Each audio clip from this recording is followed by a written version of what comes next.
Okay. Is there like, so if you have all these data sets, right, is there anything specifically now that maybe as a SaaS company that you find to be most important to track, and specifically for generating growth and regarding on the customer behavior side? What are you seeing? You mentioned, e-commerce stores. What are they tracking? What are they looking at? So tracking everything and trying to be everything to everyone is sort of a double-edged sword. Mm. Hmm. Analytics and in general, martech, marketing tech, it's a huge space Yeah, and it's a exactly. noisy space. So trying to be just another analytics player, we quickly realized, well, that's not going to work. Got it.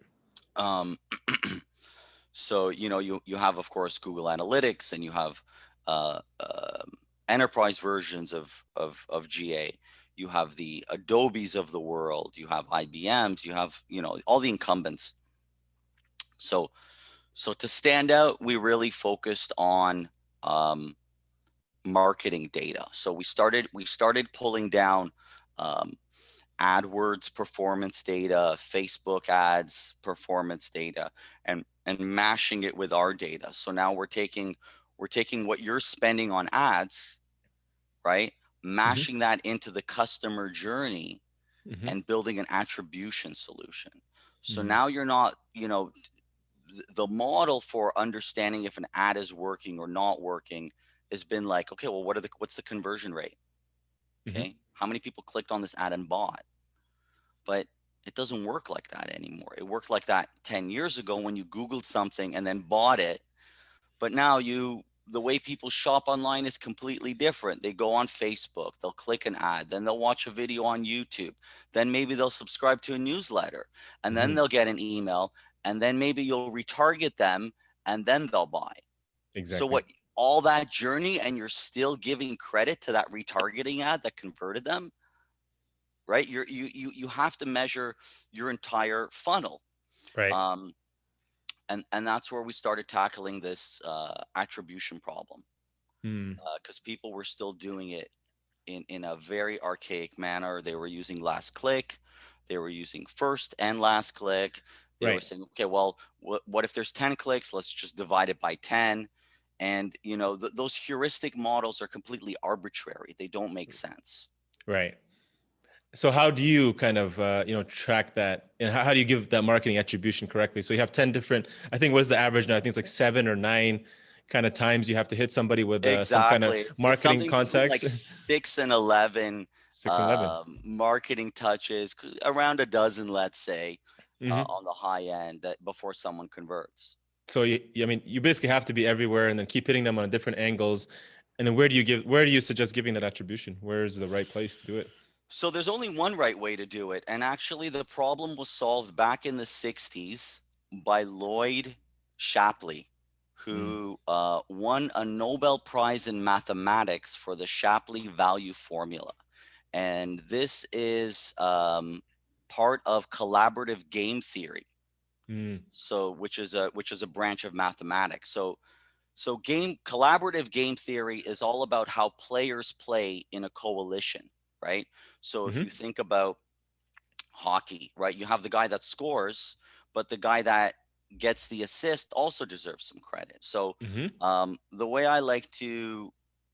the analogy I like to use is a card game. Okay, so Mm. let's say we're playing a card game together. Okay, me and you are playing, and we win a bunch of money. We're playing against the house. We're a team. Someone else joins our team. We win an even bigger pot. Mm. Someone else joins our team. We win an even bigger pot. How do we split fairly our total winnings? Mm. Okay. Is it so? I mean, so one thing you mentioned could be equally, right? So one option is divided by the four of us, right? Right. Is But just is it? because you joined the team doesn't mean you did anything, right? So how do we measure that? Well, Mm. the way we do it is we look at your marginal contribution, right? So Mm. how did the team do before you, and then how did the team do after you, right? So if you take that analogy and map it to the marketing world, the players are the touch points. Mm-hmm. Okay, so you have your Facebook, AdWords, email; those are all your touches. Mm-hmm. And the total pot, the winning, is your conversions, your sales. Mm-hmm. and you use the statistics. You don't try and attribute each individual sale. You use the statistical performance of the different channels, how they work together as a coalition to create sales. And so would you give like a weight to each kind of I guess that's why you look at it, right? Like maybe, double the weight for the retargeting, maybe half the weight for, the initial piece of content they read. But Is that probably? it's not weighted. That's the beauty Mm, of it, is you don't have to come up with arbitrary heuristics. The statistical performance mm, gives you the weighting. It's kind of like a got it. fancy weighted average. Got it. The Yeah, yeah. weighting is based on the performance. Based on the data. So by Right. this one person joining the team, if your winning streak just automatically kind of started increasing, every game, by them joining it over time, their value increases. Yeah, Is that- you know that that they're contributing marginally to, and mm, they're boosting your sales. They're providing lift. nice. So when it comes to data, I think one thing that's tricky is, good data versus bad. I think that's always important. You want quality data to make better decisions, right? Mm. How do you guys, as Trialfire, or how do you suggest to people to make sure that what they gather is clean and verified? And then can you give an example between, what's good and bad data for specifically marketing analytics that you've seen? Right. So I'm sure you've seen that, like when you post links to a website somewhere and you want to measure the performance of those, you have to decorate those links with query parameters, UTM parameters, they call them.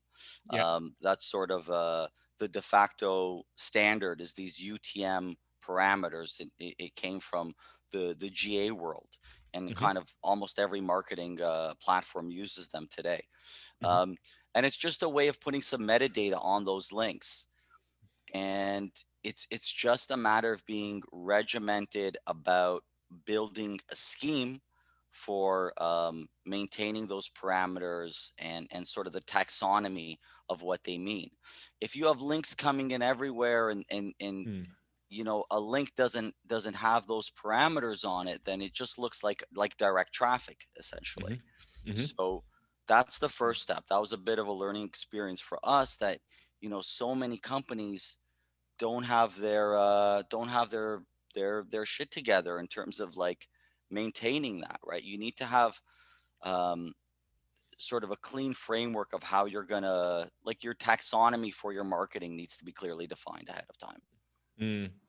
And so you suggest that, like, same thing you mentioned, like, would you have that everywhere? Like, you're going on a podcast, you put a link there. Do you, you put an ad Absolutely. everywhere? Absolutely. Yeah. So Yeah. we stress that, like, don't put a link anywhere, Mm. anywhere in the world, on the Yeah. internet, in your Mm. email signature, without those parameters, right? Really? So that way Okay. you know what is driving traffic. Mm.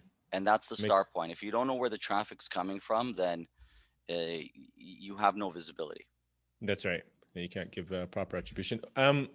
How do you do that as you scale, right? Because as analytics, there's so much more data that you have to manage, and have to, as it grows. What's your guys' strategy for data analytics as you scale, and what's the system you provide to organizations or suggest to them? So the scalability challenge for us was definitely prevalent. Mm. If you think about a fairly decent size organization with a lot of traffic, and you're talking about capturing not just every page view, but Mm-hmm. every single click and Mm-hmm. every single keystroke, Mm-hmm. then you have a lot of data. And initially, we just try to piggyback our scalability on um, a scalable data infrastructure, and we depended on Amazon to do that. So we Mm. were using, of course, like everyone else, we were using AWS, not like uh, uh, a server under my desk or anything, right? So everything was on the cloud, but we started to um, we were kind of drowning in the fees, right? Like, sure, we can turn up the scale, and okay, we can scale out, and they make it really easy to do that, but it's also very costly. It heads up pretty quick. Yeah. Yeah, it adds up real quick, and we weren't really getting the performance we wanted. And a couple of years ago, we realized that we have to fix this, because Mm, it's eating too much of our eating into too much of our profits. mm, The Amazon bill was just getting out of hand, and we kind of had to, instead of using their data services, we kind of had to develop our own. It's still on Amazon, but now we have our own EC2 instances. We have very fine grained control of the underlying storage devices that we're using, and um, we don't have like the fancy UI for like clicking and scaling things, but um, the cost is like, uh, I would say, we were paying,